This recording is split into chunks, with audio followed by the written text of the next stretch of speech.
Un barril de petróleo viaja desde su origen cientos o miles de kilómetros para que con una parte de sus derivados produzcamos este balde, la manguera, las sillas y las mesas de este bar, o botellitas que usamos, tiramos y que luego alguien recupera para que viajen otros cientos o miles de kilómetros y vuelvan de lugares como China, por ejemplo, pero convertidas en una campera de Polar. ¿Qué representamos con toda esta cadena? La obtención, producción, aplicaciones y el reciclado de un material con el que se elabora nuestra ropa, que forma parte de los autos, pero también está en estas papas y en los cajones que las contienen, y en pequeños juguetes que probablemente alguna vez todos usamos. Les presento una familia de materiales tan numerosa como sorprendente, la de los polímeros.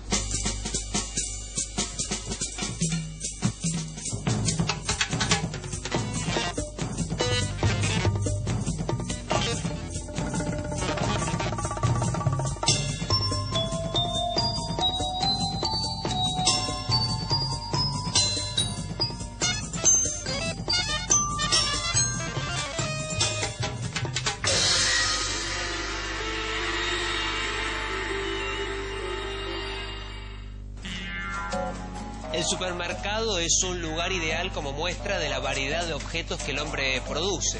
Podemos encontrar casi todo. Y todo lo que vemos, todas las cosas que existen, están producidas por sustancias a las que llamamos materiales. Uno de los 4 grupos principales es el de los polímeros, que a veces confundimos o minimizamos llamándolos simplemente plásticos. Los plásticos son polímeros, pero los polímeros incluyen mucho más que los plásticos. La familia de los polímeros se divide en 5 áreas principales de aplicación. Una es la de los materiales plásticos, que se utilizan para fabricar infinidad de objetos, envases para alimentos y bebidas, artículos de limpieza, bandejas, útiles escolares, recipientes, gran variedad de juguetes y todo tipo de artículos descartables. Otros integrantes de la familia de los polímeros son las gomas y los elastómeros. Los encontramos en suelas de calzado, pelotas y partes de automóviles, como alfombras, neumáticos, mangueras o burletes. Gran cantidad de fibras también son polímeros. Seguramente muchas de nuestras prendas tengan distintos porcentajes de este tipo de fibras, que revolucionaron la industria textil. El nylon es la más conocida. Otras áreas de aplicación son las de los recubrimientos superficiales, como las pinturas, los barnices y las lacas. Y por último, los adhesivos instantáneos o la cola vinílica de carpintería.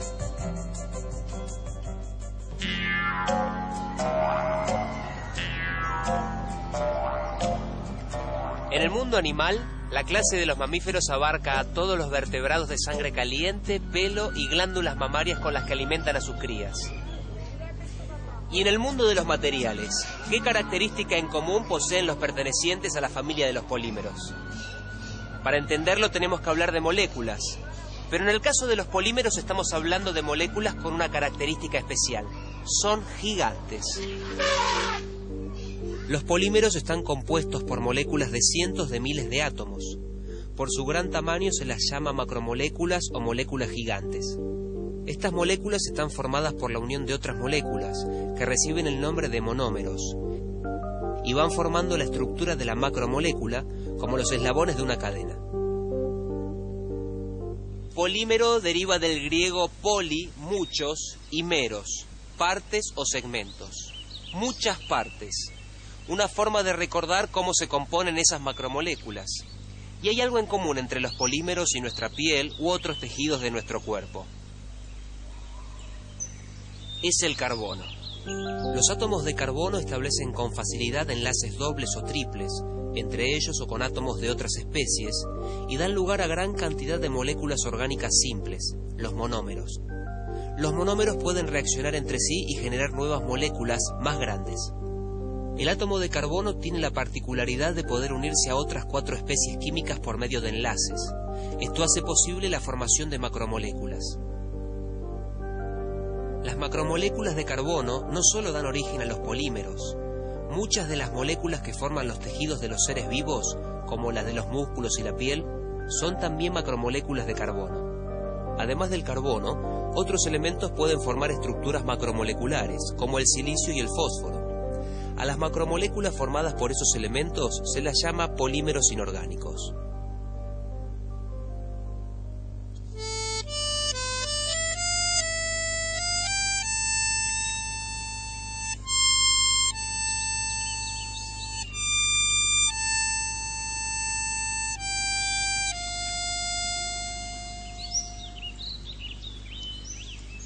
Para la producción de este instrumento se utilizan polímeros.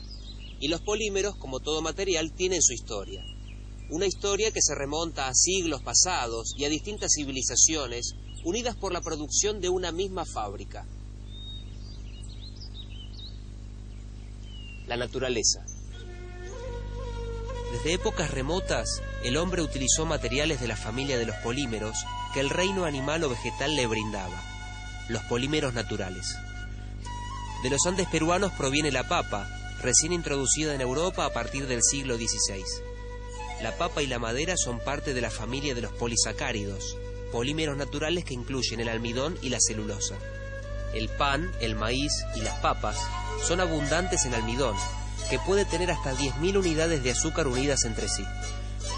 La celulosa es el principal polímero constituyente de plantas y árboles. Las fibras vegetales necesarias para la producción de papel están compuestas por largas cadenas de celulosa. Hoy, en casi toda nuestra ropa, empleamos una forma de celulosa, el algodón, que se utiliza desde hace unos 7.000 años.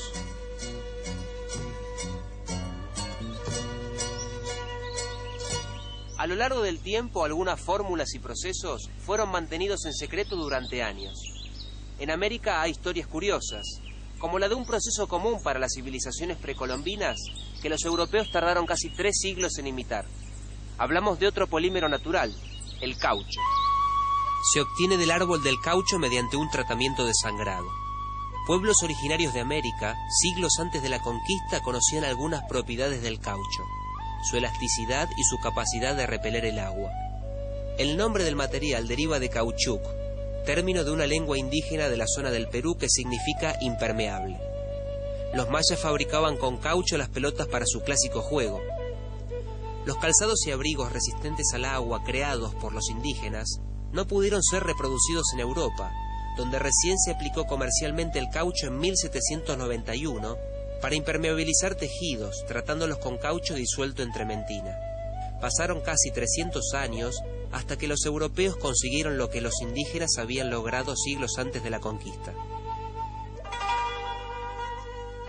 Otro secreto sobre un polímero natural fue guardado por un pueblo durante 30 siglos. Es la historia de la seda, por mucho tiempo, un misterio chino. La mariposa del gusano de seda es originaria de China. Según la tradición, fue la novia de un emperador quien descubrió las posibilidades del capullo. La obtención y el uso del hilo de seda fue un secreto que los chinos conservaron durante más de 3.000 años, hasta que alrededor de 300 años después de Cristo, los japoneses lograron revelarlo. También desde épocas remotas se utilizan algunos materiales que el hombre logró modificando ciertos polímeros naturales mediante procesos químicos.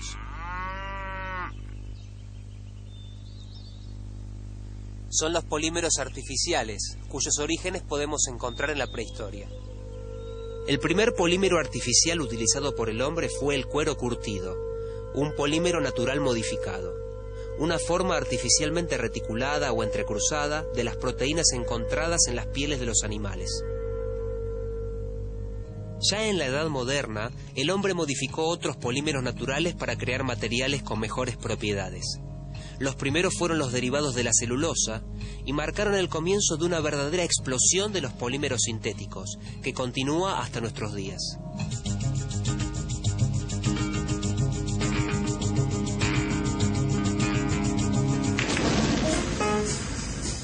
Pequeñas explosiones también fueron provocadas por la creación del primer polímero artificial moderno. Fue en 1860. Se buscaba un material que reemplazara al marfil en la fabricación de las bolas de billar.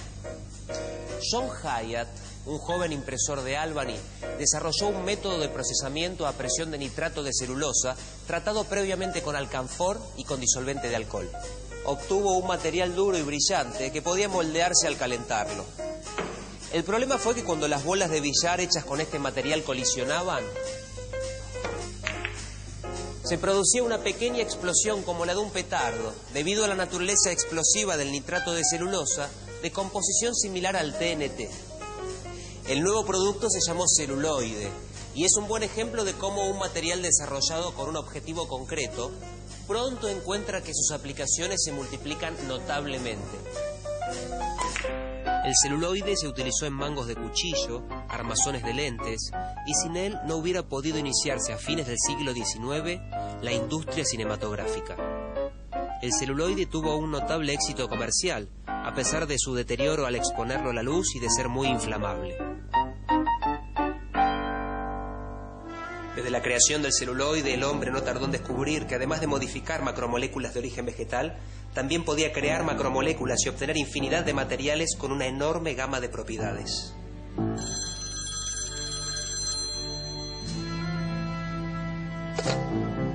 Nacían los polímeros sintéticos.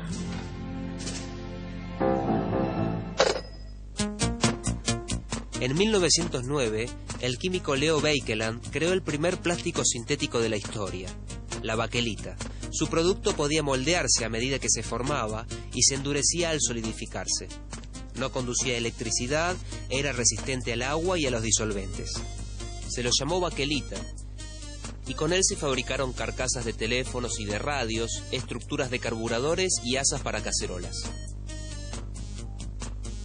Los resultados de los primeros plásticos incentivaron la búsqueda de otras moléculas sencillas que pudieran enlazarse para crear polímeros. Así, en los años 30, químicos ingleses obtuvieron un nuevo material a partir del gas etileno, bajo calor y presión, el polietileno. En Alemania se creó el poliestireno, utilizado en vasos, en potes y en hueveras. Al poliestireno expandido lo conocemos con el nombre de telgopor.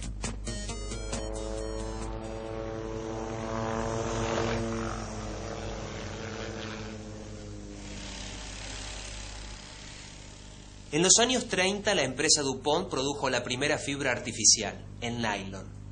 A fines de esa década estalló la Segunda Guerra Mundial y la aviación se convirtió en un factor decisivo en el desarrollo de un conflicto bélico. ¿Qué relación hay entre estos hechos? Bloqueos, territorios ocupados, países que dejaron de comercializar entre sí, provocaron en ambos bandos la reducción o ausencia de muchas materias primas. Esta situación obligó a los gobiernos a promover la industria del plástico, que rápidamente se dedicó a desarrollar materiales sustitutos.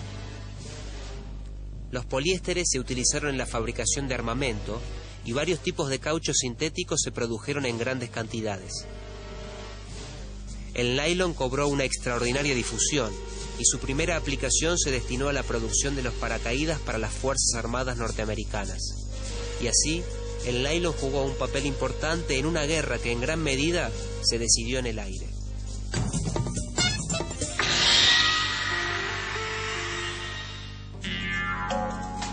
Sin el desarrollo de materiales poliméricos, muchos avances en áreas tan distintas como la medicina o la tecnología espacial hubieran sido imposibles. Y la clave para esos desarrollos tan diversos están en las propiedades de los polímeros, es decir, en sus características esenciales y en la forma en que se comportan ante distintas circunstancias. En general, los polímeros no reaccionan químicamente en contacto con otras sustancias orgánicas. Por eso se utilizan para envasar con seguridad medicamentos, bebidas y productos alimenticios. La densidad de los polímeros es en general menor que la de materiales cerámicos y metálicos. Esto facilita su manipulación y transporte y por lo tanto disminuye costos. Los polímeros pueden ser moldeados sin necesidad de grandes fuentes de calor, con el consiguiente ahorro energético, y son en general malos conductores de la electricidad, es decir, buenos aislantes eléctricos. Todos podemos imaginar las consecuencias que tendría el agotamiento del petróleo en actividades como el transporte, por ejemplo. Pero ¿qué consecuencias provocaría en industrias como la de los plásticos?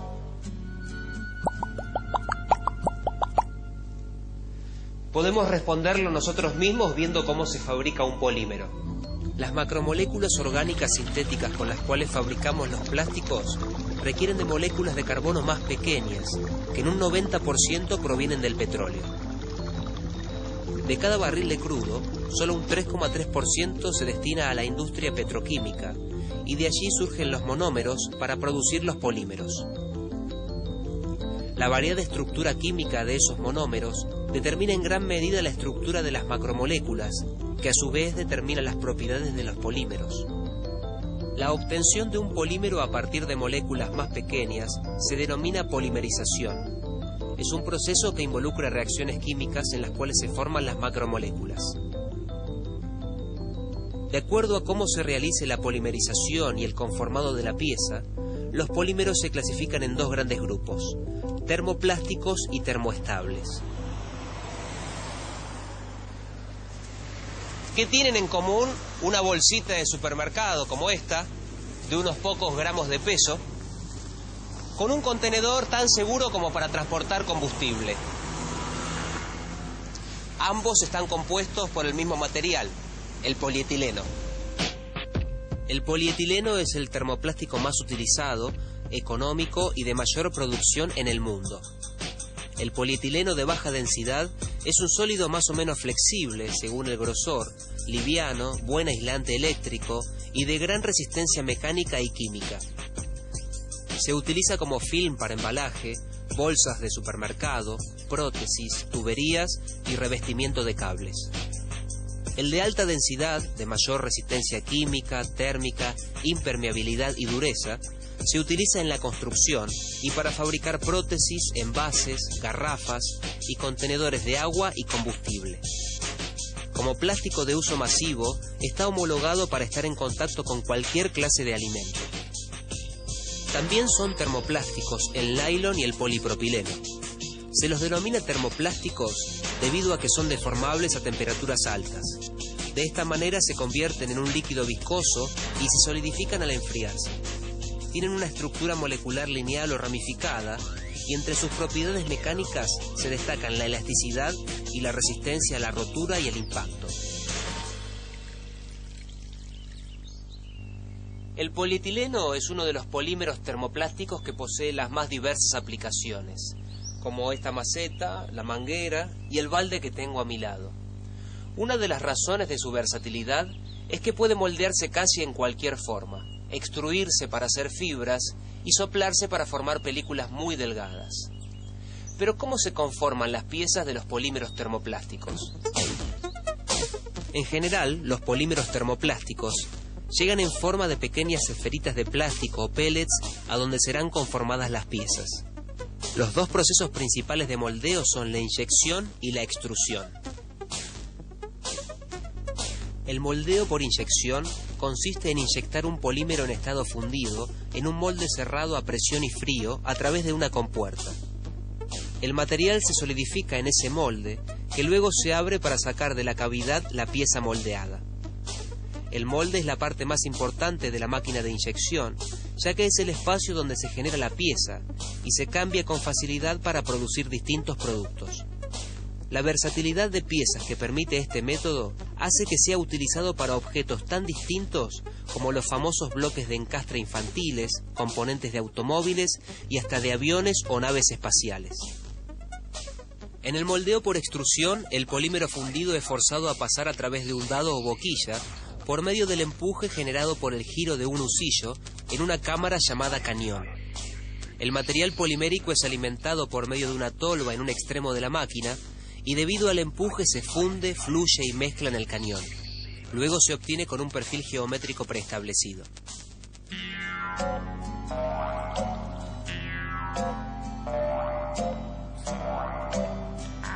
Hasta aquí hablamos del primero de los dos grandes grupos en que se clasifican los polímeros sintéticos, es decir, los termoplásticos. Vimos sus propiedades, la forma en que se polimerizan, cómo se moldean y la infinidad de aplicaciones que se obtiene de ellos. Ahora vamos a hablar del segundo grupo, los termoestables o termorrígidos. La estructura de las macromoléculas que forman estos materiales termoestables o termorrígidos es entrecruzada. Algo así como una única macromolécula supergigante que forma toda la pieza sólida. El moldeo de un material termorrígido es distinto al de un termoplástico, porque la polimerización y el conformado de la pieza deben realizarse en simultáneo, ya que una vez polimerizados se convierten en sólidos que no funden con un posterior calentamiento, sino que se degradan impidiendo su reciclado. Son polímeros termoestables la baquelita, diversas resinas como la epoxi y el poliuretano entrelazado. Una vez comenzado el calentamiento, un plástico termorrígido continúa endureciéndose. En el moldeado por compresión, el material se coloca en el molde abierto. Un taco aplica suficiente calor y presión para llenar la cavidad del molde. La temperatura del taco y la cavidad puede ser de hasta 149 grados centígrados. Las cadenas del polímero se entrecruzan rápidamente y el plástico se endurece para tomar su forma definitiva. Resulta curioso que materiales de la misma familia puedan estar en el relleno de colchones y en paragolpes de autos, en la industria de la construcción, en el interior del cuerpo humano y de este cómodo puff. Lo cierto es que las posibilidades de los polímeros crecen cada día. Pero ¿cuáles son las propiedades de las distintas clases de polímeros que los hacen apropiados para determinadas aplicaciones? El polipropileno, por su buena resistencia térmica, eléctrica y baja absorción de la humedad, se utiliza para bolsas de freezer y microondas. Su resistencia al agua hirviendo lo hace apto para productos esterilizables como chupetes o jeringas.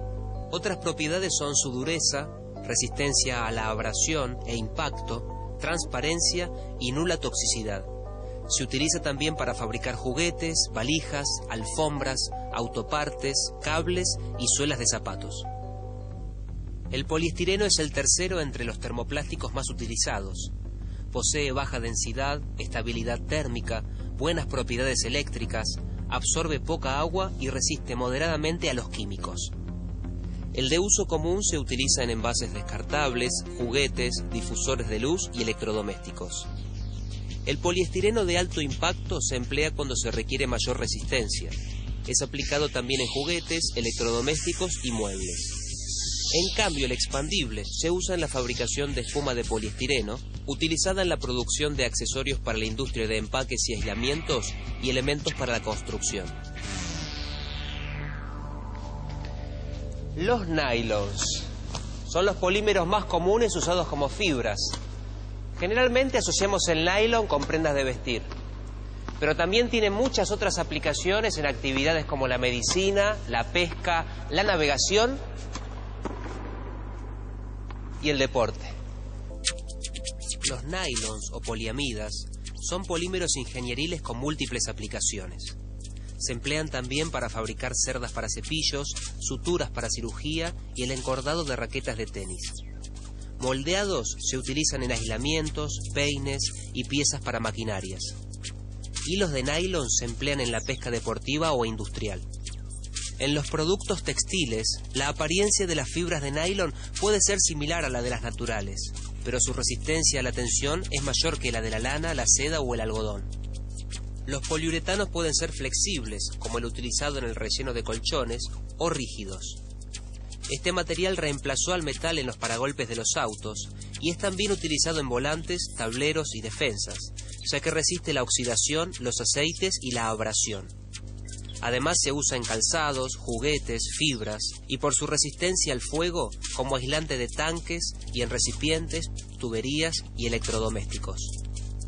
Las resinas poliéster con refuerzo de fibra de vidrio reemplazaron a materiales como la madera, el vidrio, el acrílico, el cemento o el yeso. Las industrias que más las utilizan son la automotriz, la marina y la construcción. Las resinas de poliéster saturado se usan en las lacas para barcos, en pinturas para aviones y en suelas de zapatos.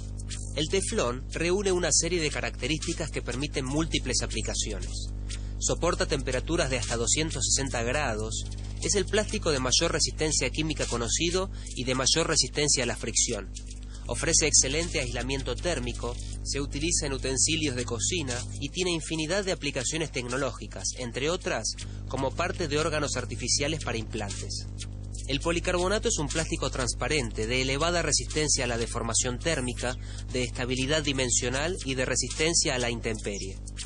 Por ello es muy utilizado en ventanas y cerramientos inastillables y lentes livianas para anteojos.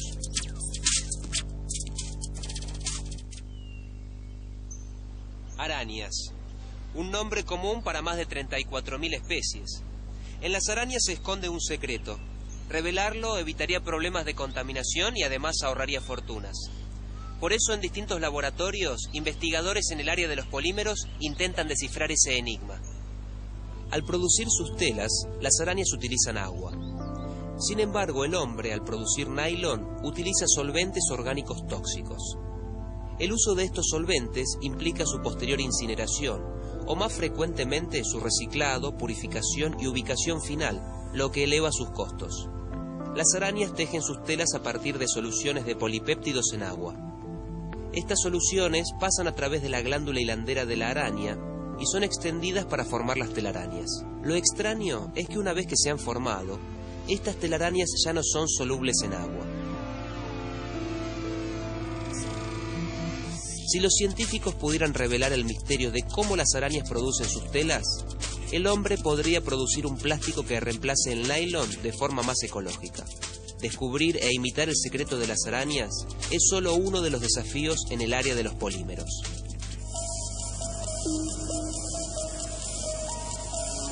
Hacia donde miremos se encontrará la presencia de algún polímero llevada a aplicaciones de uso cotidiano, y sus posibilidades de desarrollo futuros son ilimitadas. ¿Cuál es el próximo paso? Polímeros que se contraen en presencia de un campo eléctrico para diseñar músculos artificiales. Estos materiales no dejarán de sorprendernos, y esto es solo el principio.